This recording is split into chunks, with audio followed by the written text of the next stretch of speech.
Olá pessoal, tudo bem? Então, estamos aqui de volta com a nossa videoaula para dar continuidade, né, àquelas formas perfect. E hoje a gente vai continuar falando um pouquinho do present perfect, dando mais detalhes sobre o uso, né, sobre palavras-chave que vocês podem identificar. Enfim, vai ser uma aula bem interessante. Fica comigo, não sai não, que vocês só têm a ganhar. Então, continuando, a gente tem um outro caso onde a gente pode usar o present perfect também, que são de ações repetidas no passado ou que podem ser repetidas dentro do período em que se fala. Como assim? Ele é utilizado com períodos nos quais a ação ela é repetida. Olha aí, ó. I've listened to that CD a zillion times. Então a gente tem aí uma ação no passado, mas que ela ainda se repete, né? Ela traz uma repetição, né, de ações que começaram e continuam. Então, sempre tendo essa ideia, né, do passado com uma ligação no presente. Daí o present perfect. Olha o próximo exemplo. They've made the same speech again and again and again. Então a gente tem esse aí, ó, essa palavra again, que traz o de novo, novamente, mais uma vez, né? A gente tem essa repetição aí do que é dito. E aí a gente pode imaginar a seguinte situação, né? Meu amigo me conhece muito bem. Ele sabe que eu sou viciado em café e bebo muitas xícaras de café todos os dias. Ele sempre me pergunta quantas xícaras de café eu bebi.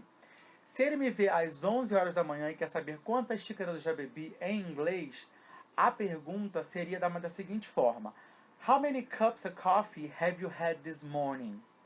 Então, o tempo verbal para ser usado é o quê? É o present perfect, porque amanhã não terminou ainda e a ação ela ainda pode ser repetida. E se você parar para pensar, a gente tem aquela situação de uma ação que começou no passado, mas que ainda tem uma conexão com o presente, né? Agora vamos ver aqui o seguinte: se esse mesmo amigo me encontra às 3 da tarde, desculpa, às 15 horas, e me questiona sobre a quantidade de café consumida de manhã, a pergunta tem que ser o quê? How many cups of coffee did you have this morning? Por quê? Nesse caso, já acabou, já aconteceu, né? Amanhã já se encerrou. Nós não estamos mais no período da manhã, já foi para o período da tarde. Então aquela ação já se concluiu. Para uma ação que já se concluiu, a gente usa o quê? Vamos lembrar aí lá da aula anterior. A gente vai usar o simple past, não é isso? Então, cuidado com essas questões, tá? A gente precisa entender o momento em que se fala para poder saber se vai usar o present perfect ou se vai usar o simple past, tá bom? Vamos ver mais exemplos, que a gente gosta de trabalhar com exemplos, né? Have you gotten sick this year? Did you get sick last year? Olha a diferença. This year, o ano ainda está, né, em progresso, ainda está, nós ainda estamos vivendo esse ano. Agora, last year já concluiu, e para ações concluídas a gente vai sempre usar o simple past. Próximo, Wesley hasn't grown a single centimeter this semester. Wesley didn't grow a single centimeter last semester. A gente tem esse last aí dando essa ideia de que já se encerrou ali. Próximo exemplo. I've bought a magazine today. I bought a magazine yesterday. Primeiro, o dia ainda não acabou, eu posso comprar outras revistas, né? A ação ela pode se repetir. Já no segundo não, no segundo o dia já se encerrou. Eu estou falando de ontem. Olha como é que fica claro quando a gente usa os exemplos para vocês poderem ver perfeitamente a diferença de usar o present perfect e o simple past. Próximo caso, e esse agora é maravilhoso, porque a gente vai ter as palavrinhas mágicas, na verdade as keywords, que são palavras-chave que vão ajudar vocês a identificar o que? A necessidade de usar os tempos perfeitos, principalmente o present perfect.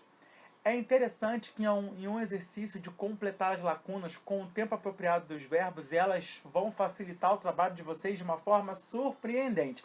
Então, se houver algum exercício onde vocês precisam completar com o tempo verbal correto e vocês identificarem essas palavras, não tem para onde fugir. Olha a primeira delas, vamos lá. Lately significa ultimamente, normalmente vem no final da oração. Recently, recentemente, também vem no final. Então, a tradução ao pé da letra, tanto com lately quanto com recently, né, a gente pode, né, usar essa construção e acontecer da mesma maneira normalmente em português, tá? Então dá para usar aí, nesses casos aí, dá para a gente pensar em recentemente e ultimamente como a tradução literal mesmo. Olha alguns exemplos aí. She has studied very hard lately. Olha lá no final da frase, a gente usou o que? O present perfect. Have you written much recently? Mesma coisa, a gente usou recently e o present perfect. E uma outra palavrinha que está ligada com o present perfect é o since, que significa desde. É usado fundamentalmente antes de datas ou pontos de tempos específicos e vai mostrar o início daquele ponto, né? O início daquela ação. O for também é uma palavra-chave do present perfect, significa por, é usada antes de períodos de tempo. No caso, a gente usa o for para indicar períodos completos, para dar essa ideia mais de períodos completos. Então, eu tenho ali, olha os exemplos. I felt nauseous since early this morning. Então, quando começou, né? Quando eu comecei a me sentir nauseado? Early this morning. Agora, she hasn't sung for years. Eu estou indicando, dando uma ideia de um período completo do tempo que ela não canta, né? Continuando com as keywords, com as nossas palavras-chave, ou também chamadas de magic words, nós temos o already, que significa já, expressando uma ideia de urgência, tempo antes do esperado. Usa-se already na afirmativa e na interrogativa, mas nunca na negativa. Na interrogativa, normalmente vem entre os verbos auxiliar e principal, mas também pode vir no final da pergunta para expressar uma surpresa. Vamos ver aí os exemplos. Have you already shown him to his table? Está dando uma ideia de urgência, de tempo antes do esperado. Have you changed all those titles? Have you changed all those titles already? Então dá essa ideia de surpresa, né, no final da frase. E olha aí, agora uma outra palavra que a gente tem é o ever, que significa já alguma vez. É utilizada na interrogativa entre os verbos auxiliar e principal. Have you ever dreamed in black and white? Agora, preste atenção num ponto que é importantíssimo. Existem diferentes ideias impostas pelas palavras already e ever. Só que também existe uma confusão entre elas. E essa confusão acontece normalmente em português quando a gente traduz como já. Already, no entanto, transmite a ideia de urgência temporal, enquanto ever significa alguma vez anterior. Então, gente, cuidado, por favor, com o uso.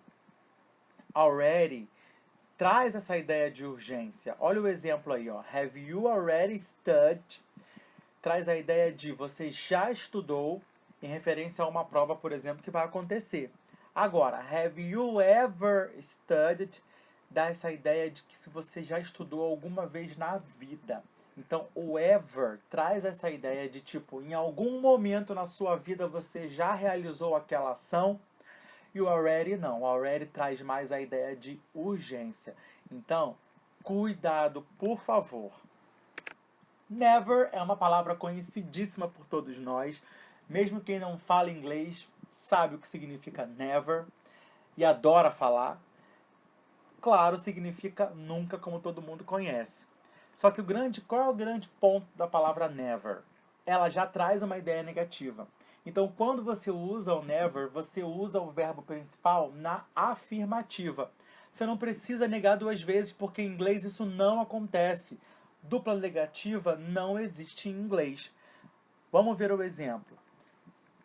We've never flown with American Airlines. O meu verbo está na afirmativa, mas o meu never traz essa ideia de negação. E aí, gente, o never, ele não é usado na forma interrogativa, somente em contextos de ênfase, tá? De surpresa. E a posição dele é no meio dos verbos auxiliar e principal, tá bom? Atenção aí ao never. Continuando, temos o just, que é usado como present perfect. Nada tem a ver com apenas ou somente, tá? Quando a gente usa ele no present perfect, ele dá uma ideia de um passado muito recente, algo que acabou de acontecer, tá? E normalmente ele é usado entre o verbo auxiliar e o verbo principal. Olha aí, ó. My family has just come back from Beijing. Então, uma ação que acabou de acontecer, né? Yet significa já na interrogativa. Porém, na negativa, usada no final da frase, a melhor tradução para ela é ainda. E também é possível o uso da palavra yet na interrogativa negativa para expressar uma surpresa, uma impaciência. Vamos ver os exemplos, para ficar mais claro esse entendimento. Has she called yet? Ela já ligou para ele. No, she hasn't called him yet. Não, ela ainda não ligou para ele. Então, olha aí, ó, na interrogativa, tá dando essa ideia de já, e na negativa, dando essa ideia de ainda. Preste atenção, por favor. Yet pode ser traduzido, quando usado na afirmativa e no início da frase, como apesar de e contudo. Cuidado, tá, pessoal? Quando vocês virem o yet no início da frase afirmativa, essa é a tradução que precisa ser pensada. We had an appointment here at 3 o'clock. Yet, he didn't show up. Nós tínhamos um compromisso aqui às 3 horas. Contudo, ele não apareceu. Olha a tradução aí mostrando como a gente deve pensar o yet quando ele vem na afirmativa e no início da frase. E para terminar, nós temos o how long, que é usado para perguntar há quanto tempo. Gente, o how long, ele está super ligado com o present perfect. Por quê? É uma pergunta que traz o passado e faz uma ligação com o presente, né? Instintivamente, quando você faz uma pergunta com how long, é o que você quer saber. Você quer buscar algo no passado, mas que está conectado com o presente. E isso aí está super a ver com uma das definições do present perfect. Olha o exemplo. How long has she been here? Então, começou no passado, mas tem uma influência agora.